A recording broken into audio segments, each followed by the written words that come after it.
Makahingi ng update tungkol po dito sa unang-una sa mga tulong na pinamahagi na natin sa ating mga kababayang na biktima ng malakas na lindol dito po sa bahagi ng Southern Philippines, sa may Sarangani, sa may Jensan, maging sa may bahagi ng Davao Region. Maging dito sa nararanasan po nitong mga nakalipas na araw na patuloy na pag-ulan na naging sanhina ng malawakang pagbaha dito po sa may bahagi ng Samar, Eastern Samar, maging sa Northern Samar, Asek Lopez.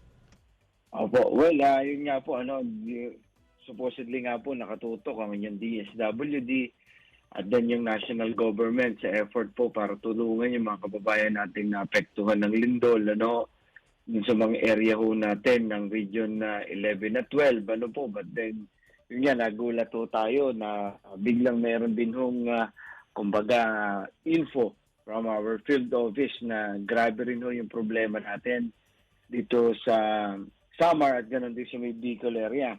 But then, unahin po natin yung tulong po natin sa ating mga kababayan na naapektuhan noon.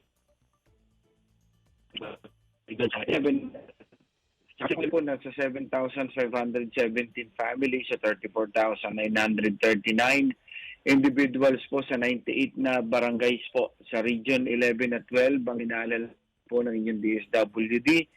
Ang nakakalungkot po na balita dito po sa dalawang rehiyon na ito, nasa 3,250,000 po na mga houses po ang sira, kung saan 369 dyan ay totally damaged, 2,881 yung partially damaged. But then, pinagmamalaki naman po ng inyong kagawaran na DSWD, ngayon pa lamang po ay nasa 17.7 million pesos na po na worth of assistance na ipapaabot natin sa ating mga kababayan sa mga lugar po niyan.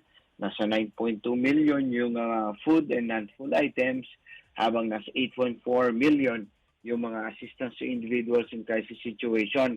Kabilang ho dito yung mga pinangakuan ng ating kalihim, Secretary Rex Gatchalian, na halimbawa kayo yung mga workers sa mga malls, na nasira, hindi naman ho pa-function kaagad yun. Ibig sabihin, wala po kayong trabaho.